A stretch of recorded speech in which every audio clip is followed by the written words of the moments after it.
We're an Instacart family. Oh my goodness, we saved so much time with same-day grocery delivery. So we joined Instacart Plus. And now we're saving more money. We get unlimited free delivery on orders over $35, 5% credit back on pickup, and a family account to shop together. Did you know members save $460 a year when they order at least once a week? I do now. See how much you'll save. Visit instacartplus.com for 2 weeks free. Average savings exclude membership fee. Individual savings may vary. Credit back excludes alcohol. Paid membership auto renews. Additional terms apply.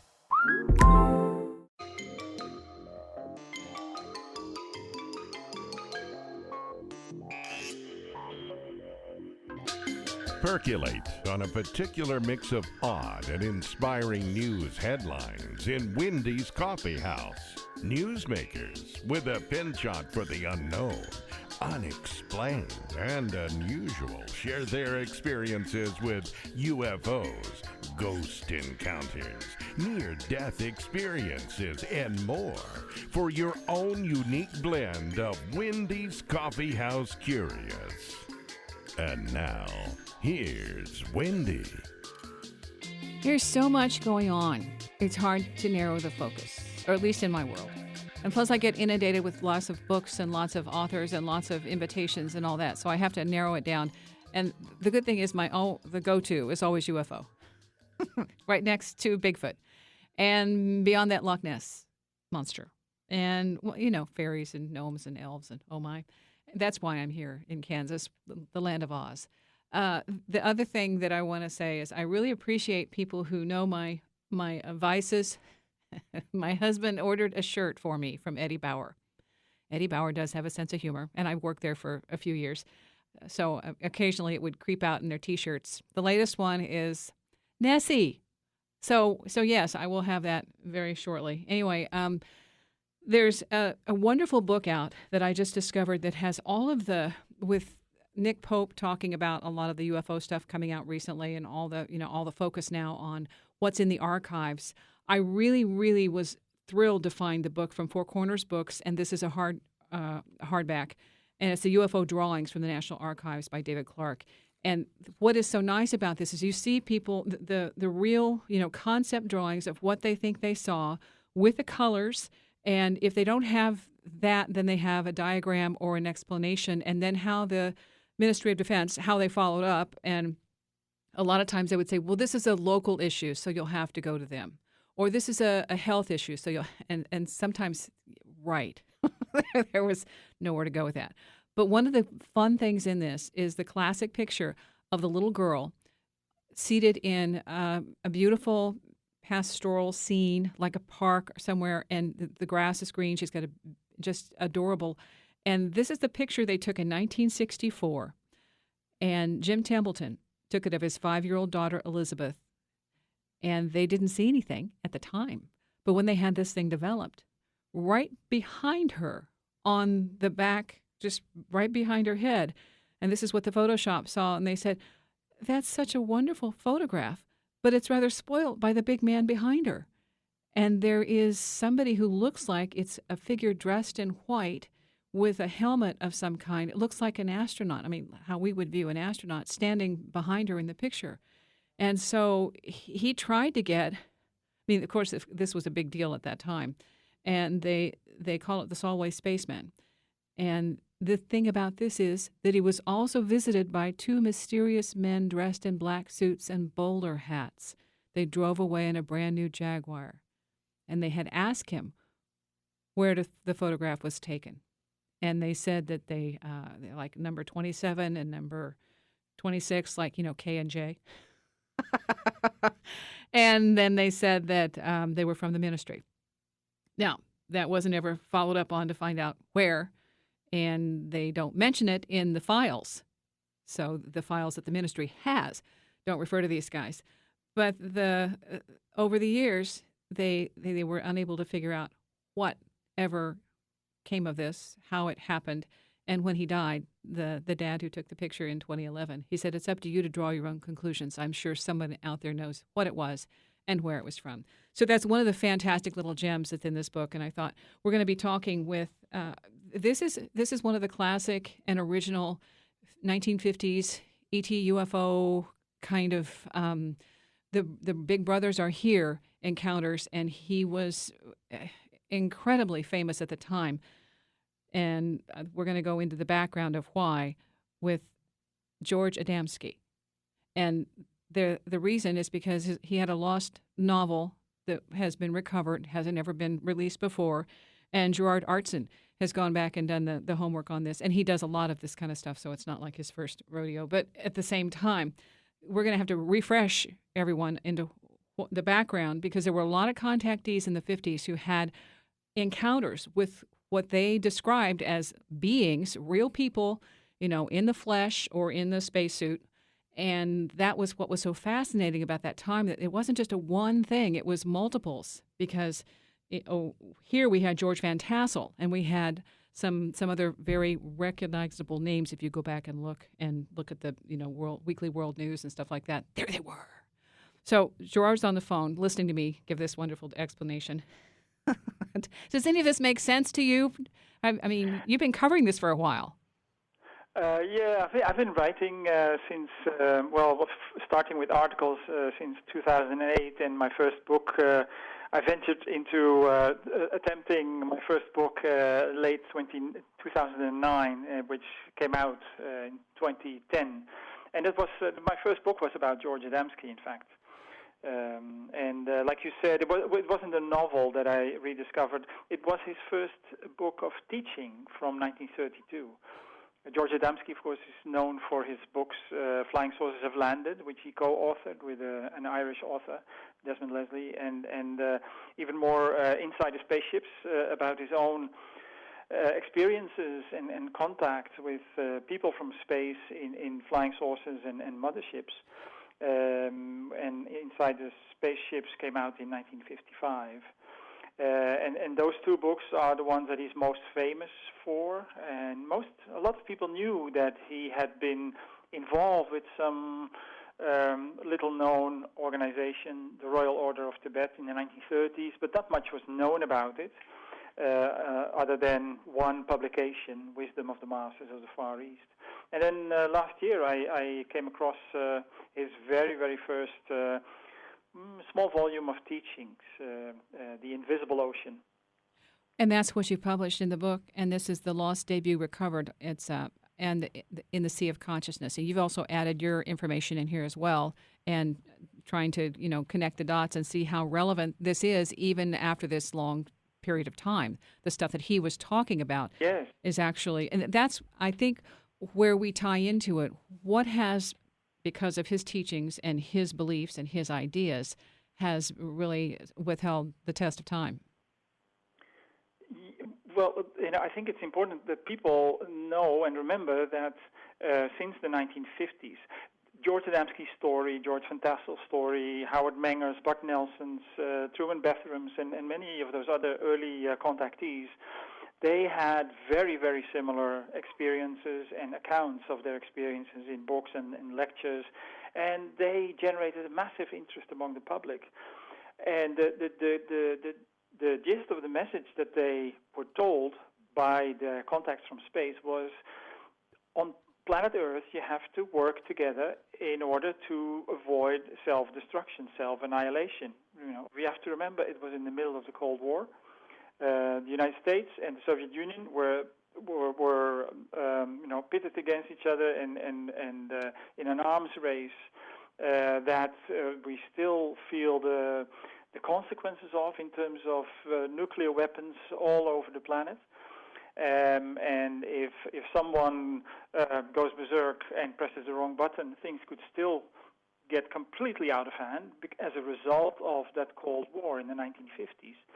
And the arms race, of course, was so very costly and needed so much public money, public funds, that the authorities and the military saw it as a massive problem that these people, and they were, the majority were in America, they were Americans, but it happened in many other countries as well, that they were getting so much interest, public interest, in that message of international cooperation.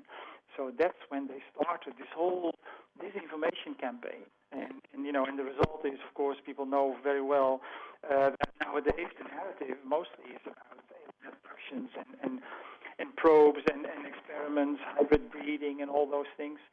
And the original story got buried under all of this information. Okay, hold on. We're going to get we've got some interference on the line, so we're going to take a quick break and see if we can clear that up, and then come back, and if we don't, we'll edit. My guest is Gerard Aartsen, The Invisible Ocean, George Adamski's lost debut recovered in the Sea of Consciousness. And we'll be talking a little bit more about that Kremlin, that connection, flying saucers from the Kremlin. I actually have a new book coming out from Nick Redfern talking about that kind of connection and what they thought it might be spies and all this going on with the contact experience. It's Wendy's Coffee House on KCMO Talk Radio. Wendy's Coffee House, KCMO Talk Radio. I was talking earlier about the book coming out, Nick Redfern, UFOs, Russian Meddling, Soviet Spies, and Cold War Secrets. And he's talking about the contactees and how that there was some belief, or is still some belief, that maybe there was some, maybe a little bit of meddling behind the scenes and in some way, shape, or form, dark or black ops reason for these people coming out with certain messages. And that's going to be that's a little convoluted, and of course that's we have no idea at this point what really is happening or has happened because it's been so long. But when he's going and trying to connect the dots and saying this is what they thought and why they wouldn't have been so gung-ho about sharing the messages because they thought there was an ulterior motive, which would have been communism. Okay, the other person I wanted to mention real quick is Reverend Robert Short. He was another one as a UFO contactee and channel. He went to the Van Tassels, the giant rock area, and then had this encounter, and from then on was convinced that he was bringing messages from extraterrestrial intelligence. He's just one of the many who were influenced. What I think is interesting in talking with Gerard and reading the work here of George Adamski was his spirituality. The thing that was brought through with his earlier works and his studying was that he never lost that, and that was maintained in his work. And the fascinating thing is that as the adults got it there in the 50s, the kids were getting this because they had all these school sightings throughout the 90s.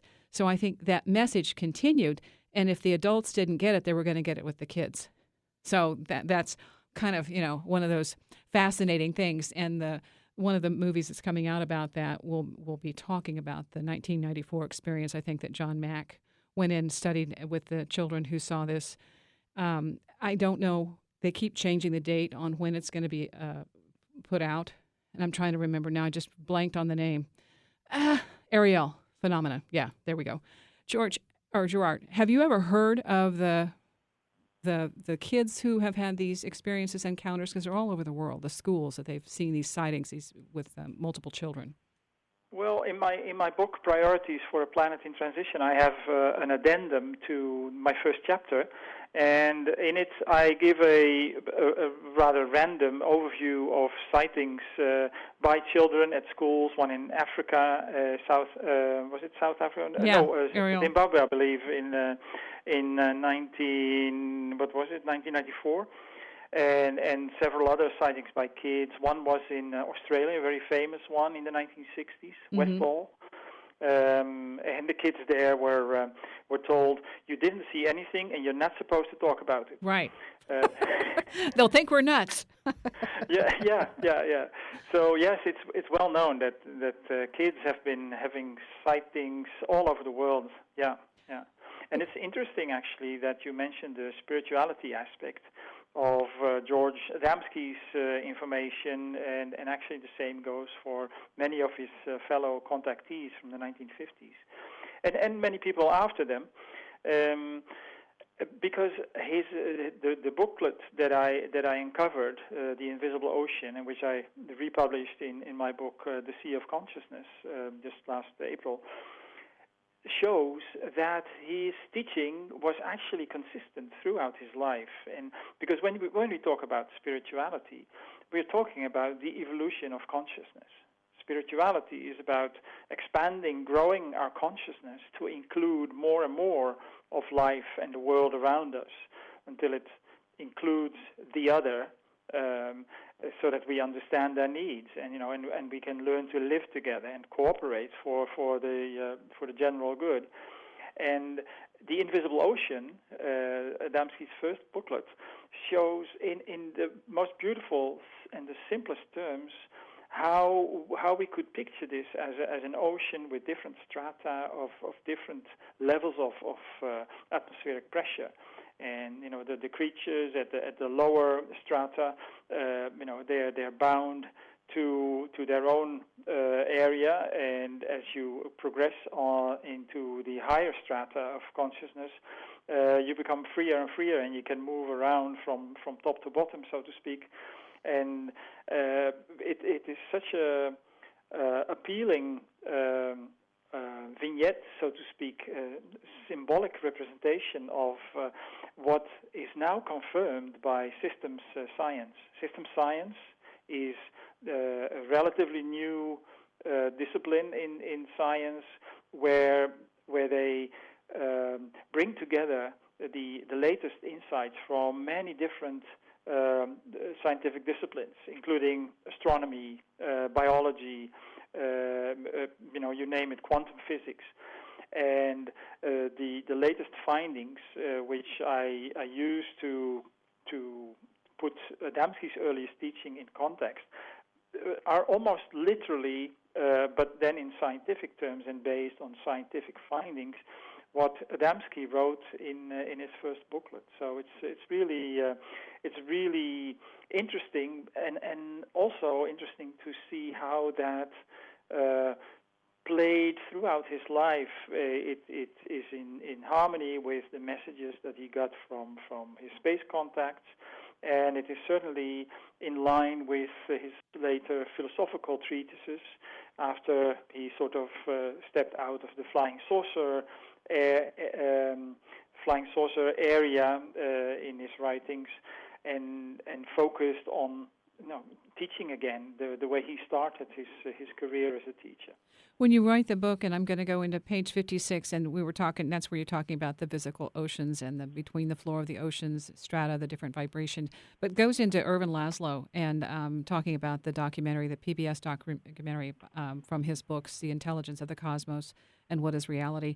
Then this is the system science that you're referring to. Yes, exactly, yes. Well, that part of it, when they're talking about that and really laying it out specifically, and his beliefs, his descriptions are married to that for the most part.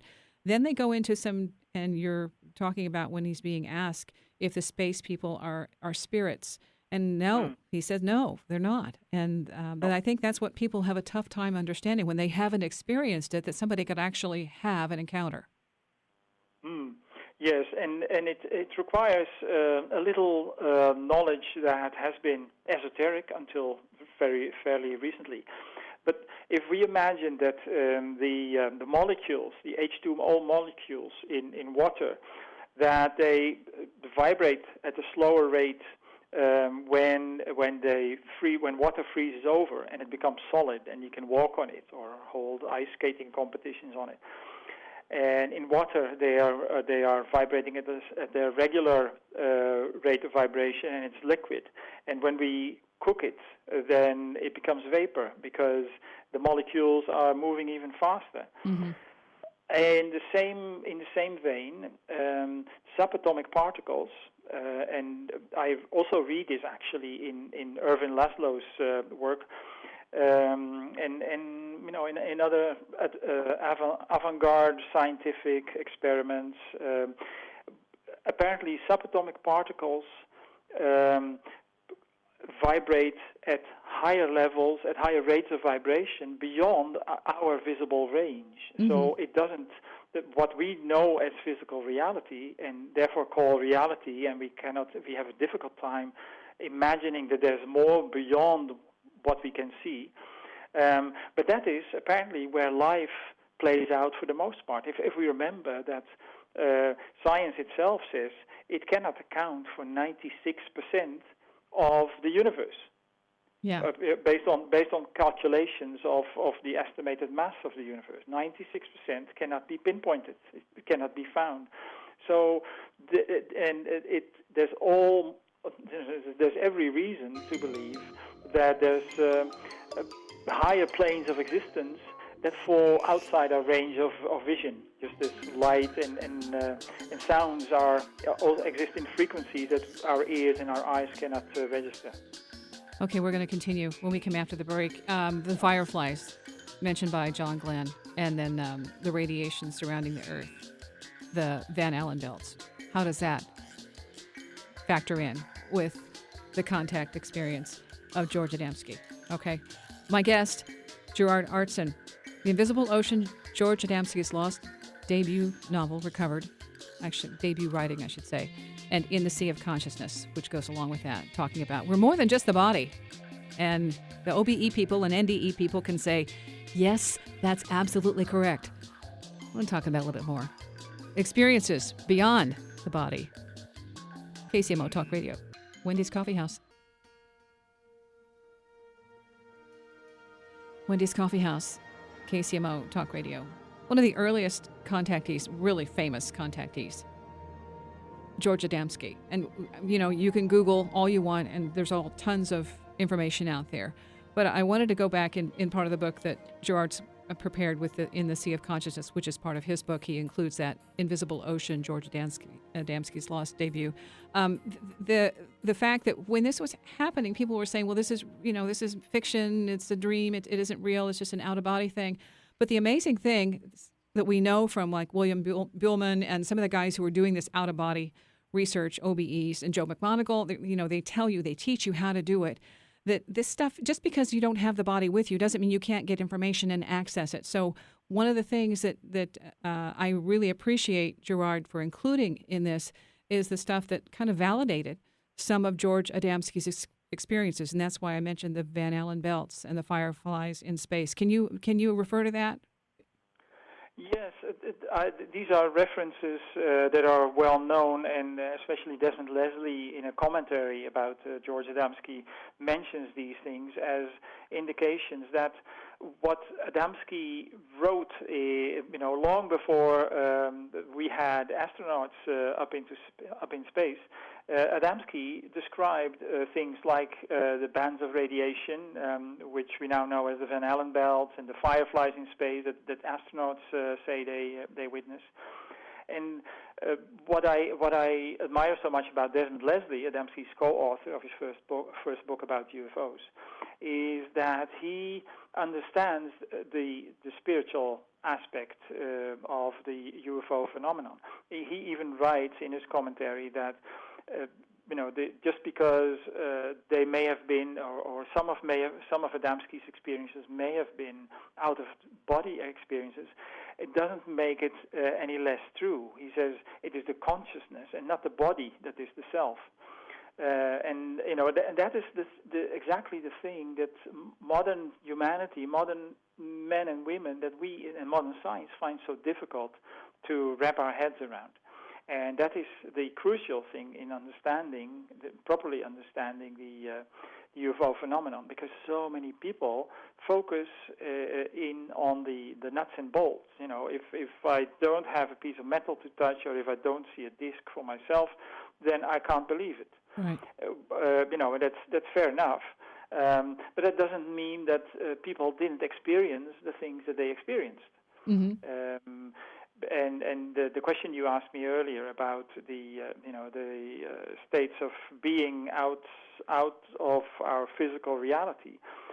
Everything that we see, according to the wisdom teachings, the esoteric knowledge that we find all over the world in all kinds of ancient traditions, according to the wisdom traditions, everything that we see is the dense physical precipitation of blueprints on one or other of what are called the etheric planes of matter, where, as I said, the subatomic particles vibrate at higher frequencies on each subsequent level.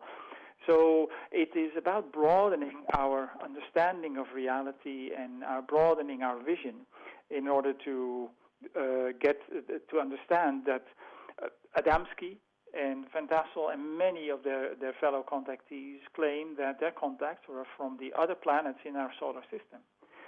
When I say this out loud, many people, UFO researchers, especially who claim to be objective and who say they need, hard evidence, or we need hard evidence in order to substantiate any claim.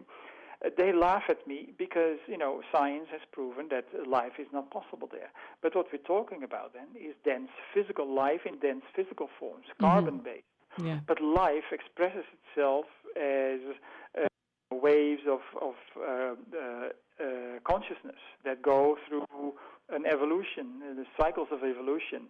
And on Earth, it has precipitated to a very dense physical level, but that doesn't mean that it has to do that in the rest of the universe, and apparently it hasn't, because we haven't, even though science believes that there must be life there, we haven't found anything yet, at least not carbon-based.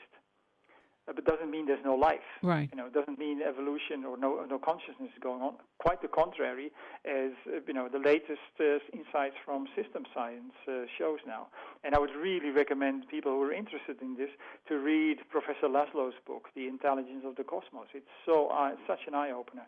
Well, and you include a lot of information in here. I like the one from the contactee, Howard Menger, who told, this is from his Contacts from Space, nothing we see with our physical eyes is truth, but simply a reality in the dimension of a reflection or an effect secondary in nature related to a cause from a primary source. And I think that's really right, spot on. It just, we see it, but it's our level of understanding that determines what it is for us. Yes, and in how far we are open to accepting that reality may be larger, broader than what we can see or hear with our physical senses. So you've also been working with Share International, and this is with Benjamin Creme. Indeed, yes. That's where I started my journey as a student of the wisdom teachings. And the interesting thing is I ventured into research of the Contactees once I found out that George Adamski's early book was titled, before he started writing about flying saucers, was called Wisdom of the Masters of the Far East. And there I saw a direct connection. And it turned out that Adamski apparently was sent to Tibet as a teenager and studied with the Masters of the Far East, who are, so to speak, the inhabitants of the kingdom in nature, which is next up from the human kingdom in nature. Remember, we're talking about the evolution of consciousness, which doesn't stop with the human kingdom. If we look back into history, we see, great artists, composers, scientists, philosophers, teachers like Buddha and Krishna and Christ and many, many others, who apparently have a grasp of reality which is broader, bigger than that of most of us. And they show us the way. They show us the way to the beauty, to the good, and to the true. So, they are the way pointers and the people who paved the way for the rest of us in terms of growing and evolving our consciousness. And Benjamin Creme, who you mentioned, is the latest exponent, as far as I'm concerned, in the reintroduction of the wisdom teachings into the modern world, which started with Madame Blavatsky in the late 19th century. And according to Benjamin Creme,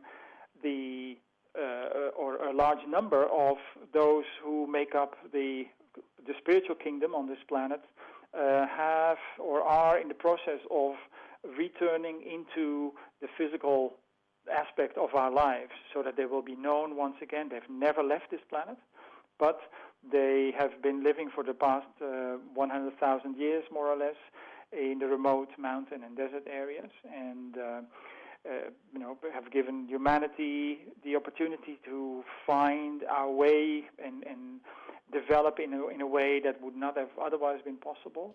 And they are now going to show us what life is really about. That it's not about competition and making the most money and beating others. It's about cooperating and striving towards unity for the best of, the good of all, and that is very often people get skeptical or scared even because they're confusing unity with uniformity. Yes. But yes. Unity can only be real when it's based on diversity and every individual contributing their unique talents to the whole. Otherwise, there's no point in unity. It will be just a gray mass. Mm-hmm. Uniformity goes against the natural order, because if you look around in nature, if you look around, just look around your family, and everybody, when you have children and you look at your children, each of them has their own unique personality and talents, even though they come from the same parents.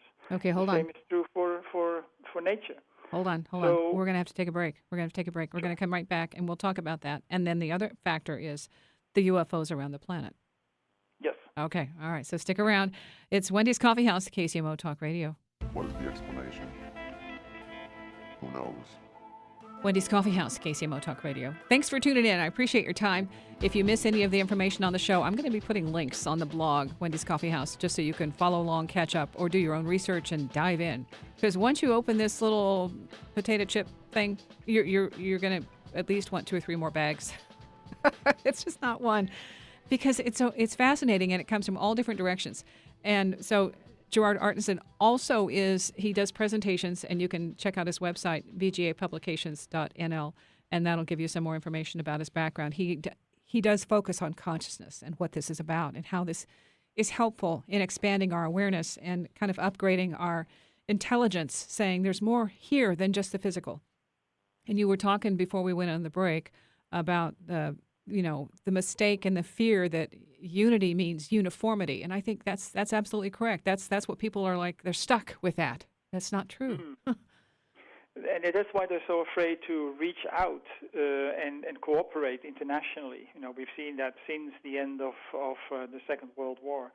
And the Second World War was actually about preventing uniformity to be imposed on humanity through the Nazi ideology. And unity is nothing to do with uniformity. It's about cooperating, all of us, from whatever race, from whatever political background, from whatever religion, to make this the richest possible international community. And that is exactly the same message that the Contactees were given by the space contacts. And you have a couple of books as well. All right, that's it. We're talking all about George, and but you're the one here talking, and you're the one doing all the work right now. So let's give yourself a pat on the back. Well, yeah, my first book was about George Adamski, and I was trying to set the record straight in that book by looking at what he actually said. I mean, a lot has been said about him, and most of that were, refried half-truths, and lies and all those things. So I went to his material, his books and lectures, and tried to piece together what he'd actually been saying. My second book took a broader look at other contactees as well, and making connections with much more recent contactees and sightings and developments. And it's called Here to Help, UFOs and the Space Brothers. And it focuses, or actually it shows how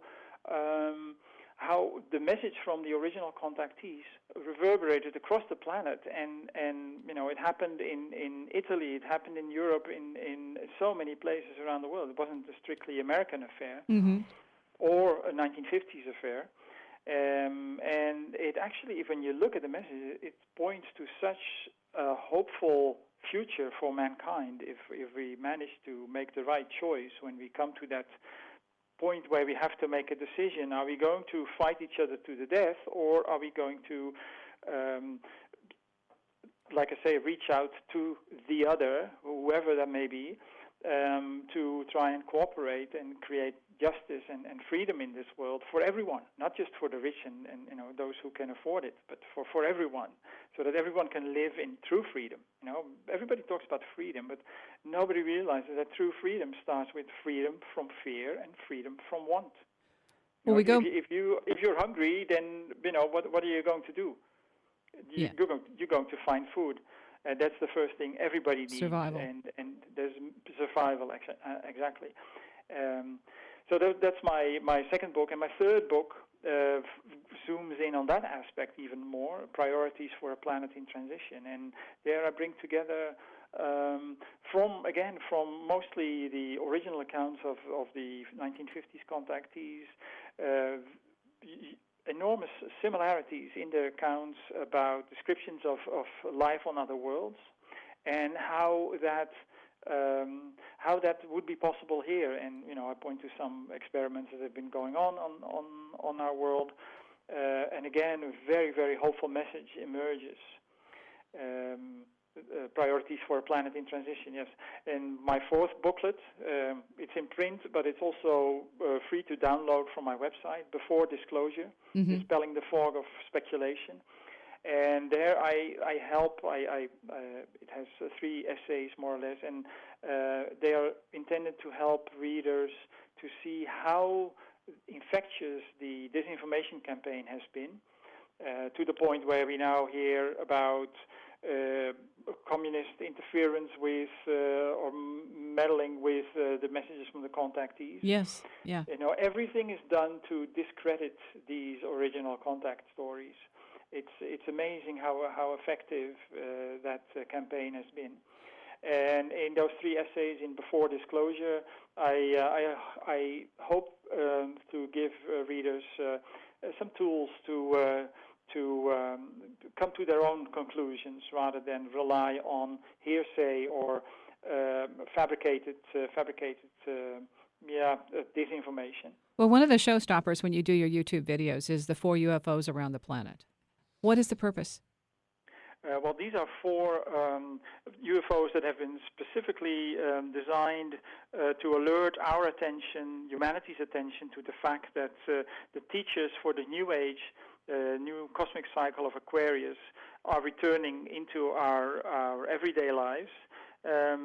And that will signal the situation where we will have to make that conscious decision of how to move forward into the future, competing with the risk of increasing conflict and self-annihilation, or cooperating for the good of all and the progress, the safe progress of our planet. And these giant UFOs have been stationed around the planet in preparation for this historic, momentous event. Is there a deadline? No, there's not a deadline. But when we see our systems crashing financially and economically, which more and more experts are expecting any time now, that will be the time. Then we will be on the threshold of these teachers and the master of all the masters that we know as the Christ or the Buddha or the new avatar, will be on the verge of making himself known to the world and inspiring humanity to make the right choice. Okay, Gerard, that's a good cliffhanger. We gotta go. But that, all right, so I'm going to put a link to your site, and we're good. And that was the last one we were talking about was Priorities for a Planet in Transition. Thank you. Thank you very much for having me. Thank you. And thank you for sharing the information and for doing your research. And don't stop now, because we're in the thick of things, and this is when it's getting very interesting. Exactly, yes. My guest, Gerard Aartsen, and it's Aartsen. Okay, so if you're looking it up in your Google, you can get the right one. George Adamski, fascinating experience, fascinating information with all of the contactees. I'm like, wow, you want to go back and look at more of their stuff. And when I found that little hardcover book, the UFO drawings from the National Archives, one of the pictures in there was from somebody who went to a trip on another planet and said, this is how they live. This is what it looks like. This is real. Well, I guess we'll just have to wait another day to see how real it is. It's going to land on our doorstep eventually. Darn, no deadline. Keep hope alive. Hey, thanks for listening. It's Wendy's Coffee House, KCMO Talk Radio. Stay curious and look up. See ya. Ay, mija, abuelita's on her way and I still need to shop for the party. No worries. Let's order through Instacart. ¿Insta qué? Sí, llama. We can order groceries and more online and get everything delivered in as fast as an hour. Everything for dinner? Carne, tortillas, limas, plátanos. Claro. Anything else? Just make sure the plátanos are ripe. Get groceries delivered same day with Instacart so you have more time for family. Visit instacart.com or download the app to get free delivery on your first 3 orders. Offer valid for a limited time. Minimum order $10. Additional terms apply. When you buy a new house, you might say, "Shut the front door." "Winning!" No, seriously. Shut the front door. We own this house now. But you actually need to say, "Like a good neighbor, State Farm is there." That's right. The local State Farm agent is there to help you choose the coverage you need. Welcome to my crib. No one says that anymore, but I don't care. So just remember, like a good neighbor, State Farm is there. State Farm, Bloomington, Illinois.